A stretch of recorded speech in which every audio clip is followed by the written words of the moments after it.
اس کا قصور یہ تھا کہ اس نے کہا کہ ایبسولوٹلی ناٹ. اس کا قصور یہ تھا کہ میں امریکہ کو اڈے نہیں دوں گا. اس کا قصور یہ تھا کہ میں غیرت مند بے باک قوم کا لیڈر ہوں جو کبھی نہ جھکا ہے، نہ بکا ہے، نہ بکے گا، نہ جھکے گا.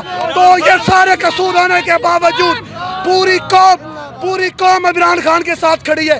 انڈیا کو کیوں نہیں کہتے جو 65 سال سے کشمیریوں کو مار رہا ہے، جو 65 سال سے کشمیریوں کو یتیم کر رہا ہے؟ یہ کہاں کا انصاف ہے؟ میں بات ایڈ کرنا چاہوں گا کہ عمران خان کی گورنمنٹ کا قصور یہی تھا کہ اس نے کہا کہ میری ایک آزاد فورن پالیسی ہے. اس نے یہ کہا کہ روس کے ساتھ میرے تعلقات ہیں وہ میری خارجہ پالیسی بتائے گی کہ میں نے کس طرح سے رکھنے. اس کا قصور یہ تھا کہ اس نے کہا کہ ایبسولوٹلی ناٹ. اس کا قصور یہ تھا کہ میں امریکہ کو اڈے نہیں دوں گا. اس کا قصور یہ تھا کہ میں غیرت مند بے باک قوم کا لیڈر ہوں جو کبھی نہ جھکا ہے، نہ بکا ہے، نہ بکے گا، نہ جھکے گا.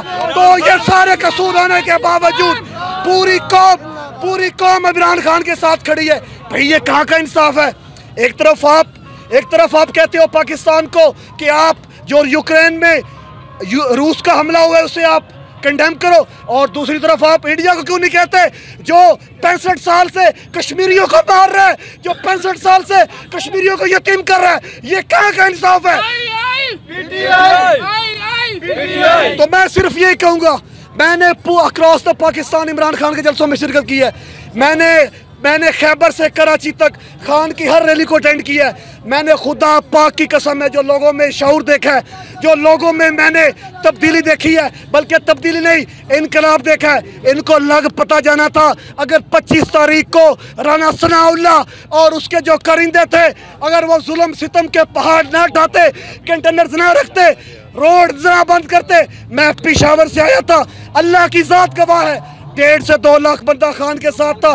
جب میں بھی اسلام آباد میں انٹر ہوئے ایک عوام کا جمع غفیر تھا، فیملیز 7 بجے رات کے کھڑی تھی. ہمیں پشاور ٹول پلازا سے بلو ایریا آنے میں 7 گھنٹے لگے. اگر خدا نہ خواستہ عمران خان 1.5-2 لاکھ بندے کو آگے لے جاتا تو وہاں پہ خون ریزی ہوتی. فوج بھی ہماری، پولیس بھی ہماری. یہ ڈکٹیٹر امپورٹڈ حکومت ہے، ہم اسے نہیں مانتے. پاکستان زندہ باد.